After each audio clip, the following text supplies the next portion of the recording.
Everyone, it's Q&A Friday. I'm going to go into 2 questions again this week as well.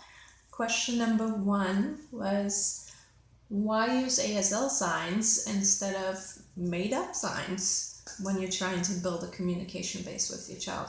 That's a very good question. My main mission and my goal on that would be I would want to use ASL signs because it is an actual language. And so especially when you're talking about special needs kids, where it is not clear how long it will take before that child can communicate orally for speech. My preference is to use an actual language that they can communicate with other people with outside of the family. So therefore ASL is a very hands-on visual language that speech is not necessarily required for, even though it can certainly help with speech. The research definitely suggests that if kids know signs, they start to speak sooner. But for special needs kids in particular, I think it is a great tool to be used so that you broaden their horizon. When the speech is not there yet, it can be really limiting to how your child can communicate with other kids on the playground, for example. If you're teaching them actual official ASL signs, now you're giving them a little bit of a wider reach. Now they can talk to other kids who know signs. There are a lot of baby signing classes out there who use ASL vocabulary as the base. So now you're opening the world up just a little bit more for your child to be able to communicate to those kids who also learn some basic signs. Plus, if the speech delays for whatever reason should be sticking around a little longer than you had hoped, now you've built the base for a different language altogether. ASL is a language.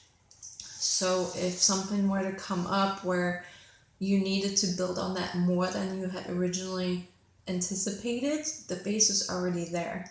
And you can then outsource more. You can take an actual ASL class. You can expand the vocabulary even more without feeling that pressure again that you did in the beginning. I have no options. My child doesn't speak, or doesn't speak appropriately, or doesn't speak enough, whatever the case may be. So for those reasons, I'm a huge advocate of using actual ASL signs because you can go with it in either direction. And if nothing else, if your child's speech suddenly starts picking up, great, yay, I hope that happens. They will have an amazing basis for a second language. So why not? And then question number 2 was, my child is hearing, why use ASL? Same basic reasons. Even if your child doesn't have any medical issues that delay speech, all kids sign before they speak. Developmentally, they can form shapes with their fingers much sooner than they can form actual oral speech.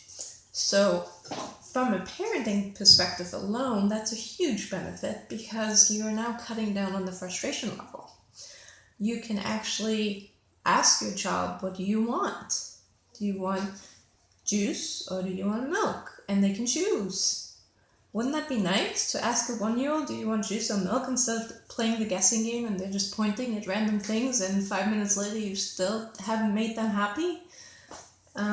So for those reasons, absolutely, it doesn't matter if they're hearing or not. Obviously, if you have a child who has hearing loss or who is deaf, then you have to go into more detail than just basic ASL vocabulary, and I highly recommend in that case you actually connect with the deaf community and you take official classes and you really get immersed in the language. But as far as hearing kids are concerned, why not teach them? It's another language. It's a way for them to start to communicate with you sooner, even as an infant, as a toddler, before appropriate speech is developed. You can have a full ASL conversation much sooner than you can an oral communication. And that's just based on typical developmental stages. So by all means, keep on signing.